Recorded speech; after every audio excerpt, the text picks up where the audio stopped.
The morning sun cast long shadows across the quiet streets of Iowa City on March 24, 2008, painting the suburban neighborhood in golden hues that seemed to promise another peaceful day. Children's bicycles lay scattered on perfectly manicured lawns, and the gentle hum of morning routines filled the air. But at 9 Barrington Road, behind the pristine white fence and blooming flower beds, lay a horror so unimaginable that it would forever change this close-knit community and raise questions about the masks we wear and the secrets we keep. The story begins not with violence, but with love. In 1965, Steven Sueppel entered the world as the 6th of 8 children in a bustling Iowa City household. His childhood was filled with the beautiful chaos of a large family, dinner tables that required multiple conversations, bedrooms shared with siblings, and parents who somehow managed to give each child the attention they craved. Steven grew up with the steady rhythm of Midwestern values: hard work, family loyalty, and the belief that with enough determination, any dream was possible. As a young man, Steven possessed the kind of easy charm that drew people to him like moths to light. His friends would later remember him as the one who could make anyone laugh, who could turn an ordinary evening into an adventure with just his presence. He was the kind of person who remembered birthdays, who showed up when you needed help moving, who made you feel like the most important person in the room when he spoke to you. His love for sports, particularly football and golf, gave him endless opportunities to connect with others, and his summers spent lifeguarding and bartending only added to his collection of friends and admirers. But it was one particular evening in 1985 that would change the entire trajectory of Steven's life. The bar was dimly lit, filled with the usual mix of college students and young professionals unwinding after long days. The music was loud enough to dance to but soft enough to still hold a conversation. And then Steven saw her, Cheryl, moving through the crowd with a grace that seemed to slow time itself. When she agreed to dance with him, something electric passed between them, something that everyone around them could feel. It wasn't just attraction, it was recognition, as if two pieces of a puzzle had suddenly found their perfect match. Cheryl was everything Steven had dreamed of in a partner. She possessed an intelligence that challenged him, a kindness that softened his rough edges, and a passion for life that matched his own. Having graduated with an education degree, she threw herself into teaching elementary school children with the same intensity that others reserved for their deepest loves. She wasn't just a teacher, she was a builder of dreams, a shaper of young minds, a woman who saw potential in every child who walked through her classroom door. Their courtship was the stuff of small-town legend. Friends would watch them together and see something rare: two people who genuinely made each other better. They shared everything: their faith, their dreams, their fears, their hopes for the future. Every Sunday found them at St. Mary's Catholic Church, not out of obligation but out of a shared belief that their love was blessed and their future was bright. Their relationship had that quality that made other couples slightly envious. They were genuinely best friends who happened to be deeply in love. On June 13, 1990, Steven and Cheryl exchanged vows in the same church where they had prayed together for 5 years. The ceremony was beautiful in its simplicity, filled with the kind of joy that radiates outward and touches everyone present. As they spoke their promises to each other, there wasn't a dry eye in the congregation. These weren't just words being recited, these were sacred vows between two souls who had found their perfect match. Friends and family often said they looked like they were meant to be together, as if the universe had conspired to bring them to that moment. The early years of their marriage were everything a fairy tale promised. Steven's career flourished as he climbed the ranks at Hills Bank and Trust, eventually becoming vice president and controller. It was a position that came with respect, a generous salary, and the satisfaction of knowing he was providing well for his family. Cheryl continued teaching, pouring her heart into her students and becoming the kind of educator that children remembered decades later. Their home became a gathering place for friends and family, filled with laughter, good food, and the kind of warmth that made everyone feel welcome. But as the years passed, one dream seemed to remain stubbornly out of reach. Despite their love, despite their prayers, despite their desperate hope, Cheryl couldn't become pregnant. Month after month brought disappointment, tears shed in private moments, and the kind of heartbreak that only couples struggling with infertility truly understand. They tried everything: doctors, treatments, prayers, and the kind of hope that can almost break your heart with its intensity. But their bodies would not cooperate with their dreams. It was during this difficult time that they made a decision that would define the next chapter of their lives. If they couldn't have biological children, they would create their family through love instead of genetics. The decision to adopt wasn't made lightly.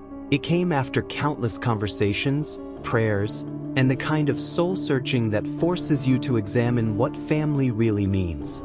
When they finally decided to adopt from South Korea, it felt like the missing piece of their puzzle had finally clicked into place.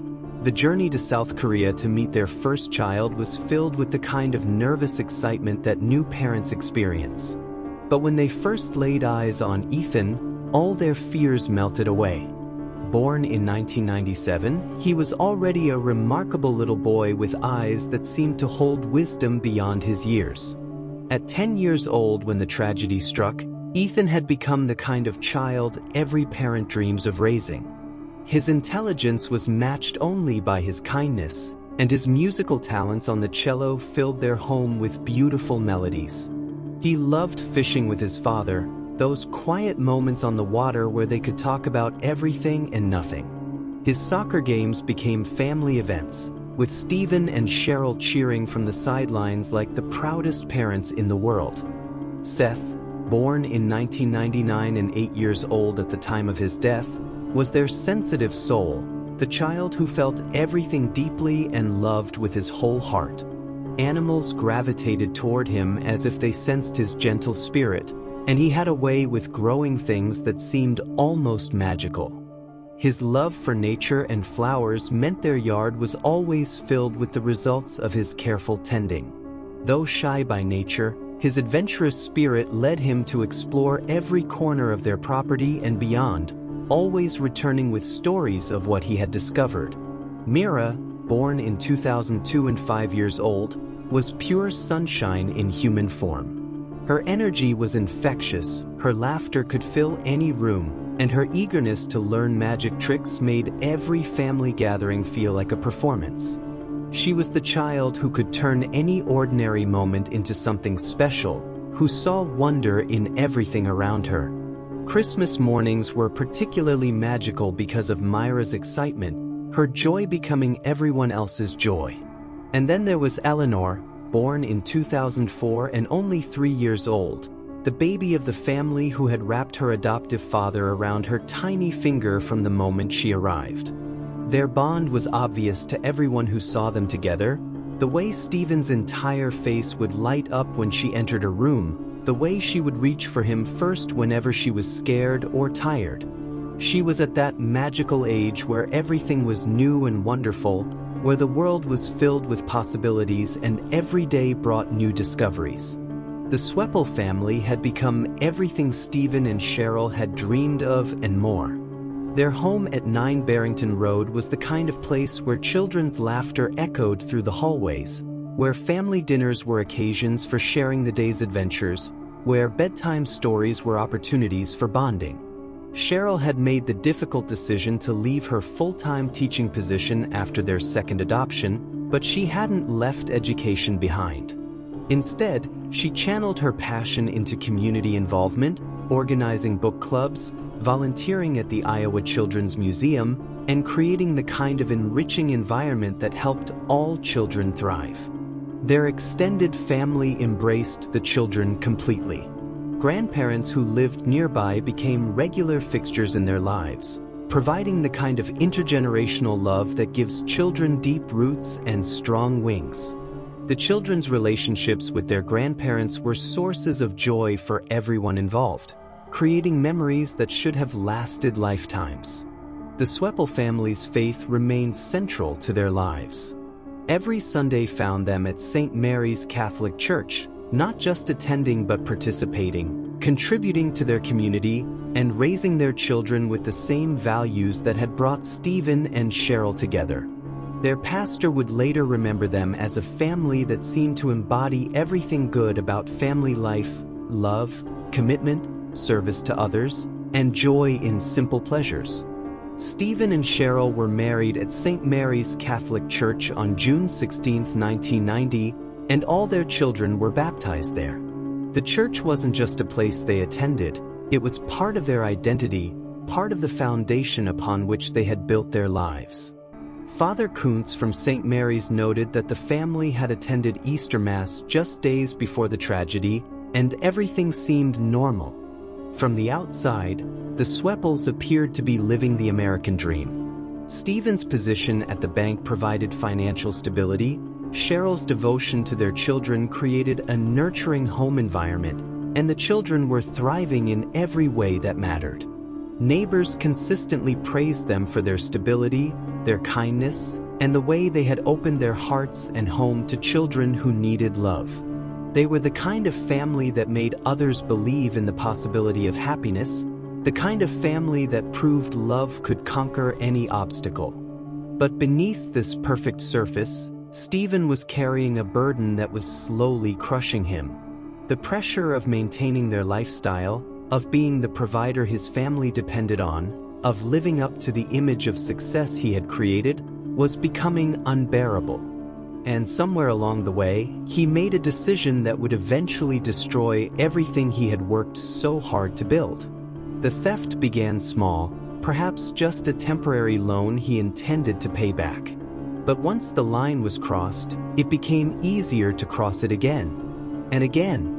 Over the course of his 7-year tenure at Hills Bank and Trust, Steven systematically embezzled $559,040. It wasn't the dramatic, overnight theft of Hollywood movies. It was the slow, methodical siphoning of funds, carefully hidden in ways that his position as vice president and controller made possible. The most puzzling aspect of Steven's crime was where the money went. Investigators found no evidence of gambling debts, drug addiction, or extravagant spending. The family's lifestyle remained comfortable but modest. Their home, while nice, wasn't ostentatious. They took family vacations, but nothing excessive. The children had what they needed, but they weren't spoiled with luxury. So where did over $500,000 disappear to? This question would haunt investigators and remain one of the most perplexing aspects of the case. Steven's initial explanation to investigators was that he had gambling and drug addictions, but this story quickly fell apart under scrutiny. There was simply no evidence to support these claims. When confronted with the lack of proof, Steven admitted he had made up the story because he couldn't think of any other explanation for his actions. This admission raised even more questions about his state of mind and his motivations. The truth, as investigators would later piece together, seemed to be that Steven had been overwhelmed by the financial pressures of supporting a large family on a single income, especially after Cheryl left her teaching job to focus on the children. The cost of international adoptions, the ongoing expenses of raising 4 children, and the pressure to maintain their standard of living may have driven him to make increasingly desperate choices. But even this explanation felt incomplete, leaving friends and family searching for answers that would never come. In October 2007, Steven's carefully constructed world began to crumble. The embezzlement was discovered, and he was fired from Hills Bank and Trust. The bank pressed charges immediately, and Steven found himself facing federal indictment for embezzlement and money laundering. The man who had been a respected member of the community, who had built his identity around being a provider and protector, suddenly found himself facing the possibility of decades in prison. In February 2008, just 1 month before the murders, Steven was indicted by a federal grand jury. He posted bail of $250,000 and was released while awaiting trial, scheduled for April 21, 2008. If convicted, he faced a maximum sentence of 30 years in prison, though legal experts suggested a sentence of 3 to 5 years was more likely. But for Steven, even the minimum sentence represented the complete destruction of everything he had worked to build. The impact on the family was immediate and devastating. The comfortable life they had known was gone. The security Steven had provided was replaced by uncertainty and fear. But while Steven was drowning in shame and despair, Cheryl demonstrated the strength that had first attracted him to her all those years ago. Instead of falling apart, she rose to meet the challenge. Cheryl's response to their crisis was remarkable. She developed a routine that would help her maintain her mental and physical health while caring for her children. Every morning at 5 a.m., she would go to the gym, focusing on staying strong for the battles ahead. By 7 a.m., she was home, preparing breakfast and getting the children ready for school. She returned to work to help support the family financially, taking on responsibilities she had never imagined would be hers. Friends and family watched in admiration as Cheryl handled the situation with grace and determination. She maintained her positive attitude, continued her community involvement, and worked tirelessly to keep their children's lives as normal as possible. She was planning for their future, believing that they could weather this storm together. She had faith in their love, in their family, and in their ability to rebuild their lives. But while Cheryl was looking forward with hope, Steven was sinking deeper into despair. The man who had always been the strong one, the provider, the protector, now felt like a failure in every way that mattered to him. The shame of his crimes, the fear of prison, the knowledge that he had destroyed his family's security, all of it was crushing him with a weight he couldn't bear. The weeks leading up to the tragedy gave no clear indication of what was coming.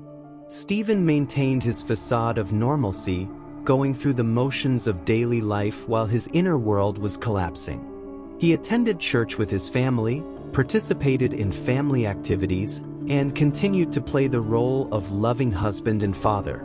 But beneath the surface, he was planning something unthinkable. On Easter Sunday, March 23, 2008, the entire Sueppel family attended Mass at St. Mary's Catholic Church. They appeared normal to everyone who saw them. They interacted with friends and family, and no one noticed anything unusual about their behavior or demeanor. A family friend even stopped by their house later that day and observed nothing out of the ordinary. It was an ordinary Sunday in what appeared to be an ordinary family dealing with extraordinary circumstances. But that night, as his family slept peacefully in their beds, trusting in his love and protection, Steven made the most horrific decision of his life. At 11:30 p.m., he left a chilling message on the answering machine at his former law firm, stating that his family was in heaven. This message would later be seen as the first sign that Steven had crossed a line from which there could be no return. The sequence of events that followed was methodical and heartbreaking. Steven first killed Cheryl in their bed, using blunt force trauma that would later be determined to have been caused by baseball bats found at the scene. The woman who had loved him unconditionally, who had stood by him through his darkest hour, who was working to rebuild their lives together, was murdered by the man she had trusted with her heart and her life. After killing Cheryl, Steven attempted to kill himself and the children through carbon monoxide poisoning in the family garage. This suggests that his original plan was for all of them to die together peacefully, without violence, without fear. But for reasons that will never be known, this attempt failed. Perhaps the car stalled, perhaps the ventilation was better than he expected, or perhaps some part of him couldn't go through with it. Whatever the reason, he brought the children back into the house, where he would complete his horrific plan with violence. One by one, Steven murdered his 4 children with baseball bats. Ethan, 10, Seth, 8, Mira, 5, and Eleanor, 3. The children he had traveled halfway around the world to adopt, the children he had loved and raised and protected for years, became victims of his desperation and despair. The children's bodies were found throughout the house, 2 in upstairs bedrooms, 1 in a basement bedroom, and 1 in a basement toy room. 1 child was found in a sibling's bed, apparently placed there after being killed. The physical evidence told a story of unimaginable horror, but it also raised questions about Steven's state of mind. There were no signs of extended struggle, no evidence that the children had tried to flee or fight back. This suggests they may have been asleep when attacked, or perhaps they trusted their father until the very last moment. The thought of these innocent children, who had found love and safety in the Sueppel home, being betrayed by the man they called Daddy is almost too heartbreaking to contemplate. Throughout the night and early morning hours, Steven left a series of voice messages that documented his actions and state of mind.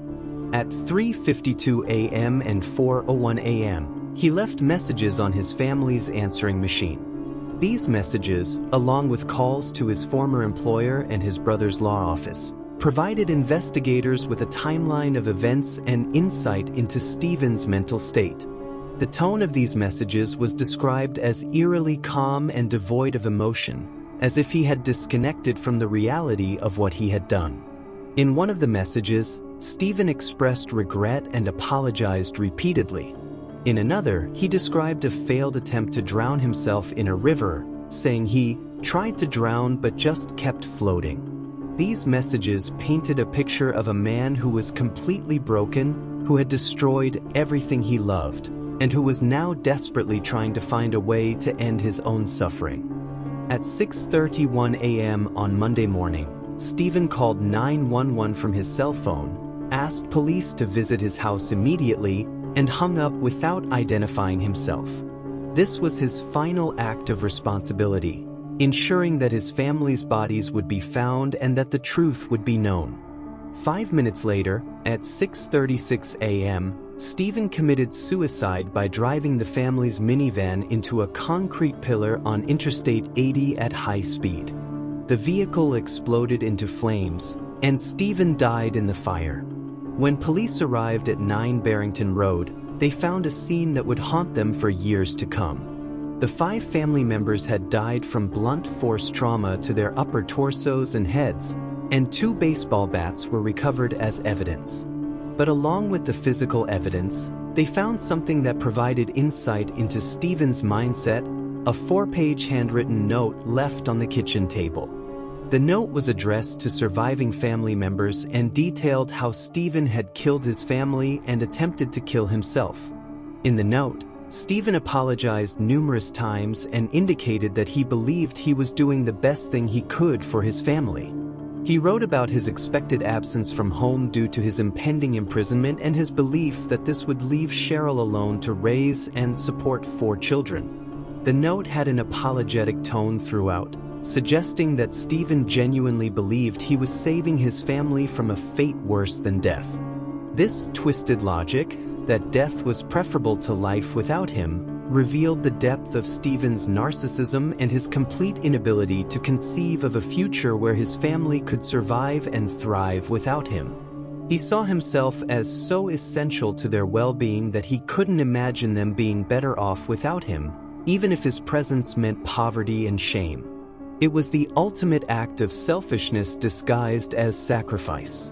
The community's reaction to the tragedy was one of complete shock and disbelief. Nearly 1,000 people attended the funeral service at St. Mary's Catholic Church on March 29, 2008. The same church where Steven and Cheryl had been married, where their children had been baptized, where they had worshipped as a family just days before the tragedy, now hosted their funeral. The decision to bury all 6 family members together was made by the extended family, who believed it was what they would have wanted. Steven, 42, Cheryl, 42, Ethan, 10, Seth, 8, Mira, 5, and Eleanor, 3, were laid to rest together at St. Joseph's Cemetery. For many, this decision was controversial. How could the perpetrator be buried with his victims? But the families chose to focus on love rather than judgment, believing that in death, the man who had committed these horrific acts was still the husband and father they had known and loved. The tragedy left the community grappling with questions that had no easy answers. How does someone go from being a loving father to a family annihilator? What signs did they miss? Could this have been prevented? The case highlighted the hidden pressures that can drive ordinary people to extraordinary acts of violence and the dangerous combination of shame, desperation, and narcissism that can lead to unthinkable choices. Experts who studied the case identified Steven as what criminologists call a family annihilator, a specific type of killer who murders their entire family before taking their own life. Research shows that in 68% of such cases, the perpetrator commits suicide after the murders, and in 15% of cases, carbon monoxide poisoning is the method attempted. The profile of a family annihilator is typically a middle-aged man, a good provider who appears to neighbors to be a dedicated husband and devoted father. In an estimated 95% of cases, the perpetrator is male and the head of the household. This traditional idea of the man as provider and protector can become dangerous when he no longer feels he is meeting this role adequately. When finances or employment break down, these men may feel that their own failures have ruined their family's future. In their twisted logic, murdering the family becomes a way of saving them from perceived hardship and shame. The fact that Cheryl had returned to work to help support the family may have felt like the ultimate insult to Steven's sense of masculine identity and responsibility. The case also raised questions about the adoption system and the support available to adoptive families facing crisis. The adoption agency in South Korea that had facilitated the children's placement stated that they had no prior indication of any issues within the Sueppel family. This wasn't surprising. By all accounts, Steven and Cheryl had been exemplary parents who had provided their children with love, stability, and opportunity. The 4 children had thrived in their adoptive home, growing from vulnerable orphans into beloved family members with bright futures ahead of them. Ethan's musical talents, Seth's love of nature, Myra's magical enthusiasm, and Eleanor's sweet attachment to her father, all of these represented potential cut short by one man's inability to cope with his own failures.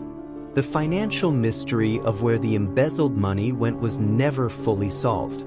The investigation revealed no evidence of gambling, drugs, or extravagant spending. Some theorized that Steven had simply been overwhelmed by the financial pressures of supporting a large family and had taken the money as a form of insurance against future hardship. Others suggested that the pressure of maintaining their lifestyle after adopting 4 children had driven him to increasingly desperate measures. The fact that the family's lifestyle remained modest despite the theft suggested that Steven may have been stockpiling the money for future needs or paying off debts that weren't immediately apparent to investigators. What is clear is that Steven's theft was not the impulsive act of a man in immediate crisis, but a deliberate, ongoing betrayal of his employer's trust. The systematic nature of the embezzlement over 7 years suggested careful planning and a willingness to continue the deception indefinitely. This pattern of behavior revealed a side of Steven that contradicted his public image as an honest, trustworthy family man. The tragedy also highlighted the different ways people respond to crisis. While Steven sank into despair and planned his family's destruction, Cheryl rose to meet their challenges with strength and determination. Her response to their crisis, returning to work, maintaining her physical and mental health, focusing on her children's needs, showed the kind of resilience that could have helped the family survive and eventually thrive. Her death was particularly tragic because she represented hope and the possibility of redemption. The children's deaths were perhaps the most heartbreaking aspect of the entire tragedy. They had been given a second chance at life through adoption, rescued from uncertain futures in South Korea to become beloved members of an Iowa family. They had been thriving in school, developing their talents and interests, building relationships with friends and extended family. Their deaths represented not just the loss of 4 young lives, but the destruction of unlimited potential and the betrayal of the promise that love could conquer any obstacle. The case continues to resonate because it challenges our assumptions about family, love, and protection. The man who was supposed to keep his children safe became their greatest threat. The father who had traveled thousands of miles to give them better lives ended up taking those lives away. The husband who had promised to love and protect his wife became her killer. These betrayals cut to the heart of what we believe about family bonds and parental love. For the extended families left behind, the tragedy created a complex grief that was difficult to process. They had lost not only 5 beloved family members but also had to grapple with the fact that another family member, someone they had loved and trusted, was responsible for their deaths. The decision to bury Steven with his victims reflected their belief in forgiveness and their focus on the man they had known and loved rather than the killer he had become. The Iowa City community was forever changed by the tragedy. The quiet neighborhood where children had once played safely on tree-lined streets now carried the weight of unimaginable loss. The church where the family had worshipped became a place of mourning. The school where the children had been students felt their absence every day. The community had to learn to live with the knowledge that evil could hide behind the most ordinary facades, that the families who seemed most perfect might be harboring the darkest secrets. In the years since the tragedy, the case has been studied by criminologists, psychologists, and law enforcement professionals trying to understand the factors that can drive a seemingly ordinary person to commit extraordinary acts of violence. The combination of financial pressure, shame, legal consequences, and a narcissistic inability to conceive of his family's survival without him created a perfect storm that ended in unthinkable tragedy. The story of the Sueppel family serves as a haunting reminder that the line between normal and evil can be thinner than we want to believe. It challenges us to look beyond surface appearances and to recognize that the pressures of modern life, combined with individual psychological factors, can sometimes lead to devastating consequences. Most importantly, it reminds us that the people we love and trust the most can sometimes be the ones who hurt us the most deeply. Today, more than 15 years after the tragedy, the Sueppel family rests together in St. Joseph's Cemetery in Iowa City. Their shared headstone bears witness to lives cut short and love betrayed, but also to a community's decision to choose compassion over condemnation, understanding over judgment. The 4 children who found love in adoption, the woman who dedicated her life to nurturing others, and the man who destroyed everything he claimed to love are remembered together, their story serving as both a tragedy and a warning about the hidden darkness that can lurk in even the most perfect-seeming families. The case remains one of Iowa's most shocking family murders, a reminder that evil can wear the mask of respectability and that the people we trust the most can sometimes be the ones who pose the greatest danger. But it also stands as a testament to the resilience of communities in the face of unimaginable tragedy and to the power of love and forgiveness even in the darkest of circumstances. As we remember the Sueppel family, we are reminded that behind every headline, every crime statistic, every sensational story, there are real people with real lives, real dreams, and real love. Ethan with his cello, Seth with his flowers, Mira with her magic tricks, Eleanor with her father's love, and Cheryl with her unwavering devotion to her children, these were not just victims of a crime, but individuals whose lives had meaning and whose deaths left holes in the world that can never be filled. Their story forces us to confront uncomfortable truths about the nature of family, the pressure of modern life, and the capacity for both love and destruction that exists within us all. It reminds us to cherish the ordinary moments, to support those who are struggling, and to never take for granted the safety and security that most of us are blessed to enjoy. Most importantly, it challenges us to look beyond the surface of the lives around us and to remember that everyone is fighting battles we know nothing about. The perfect family that lived at 9 Barrington Road was both real and illusory, real in the love they shared and the joy they created, illusory in the stability and security that ultimately proved so fragile.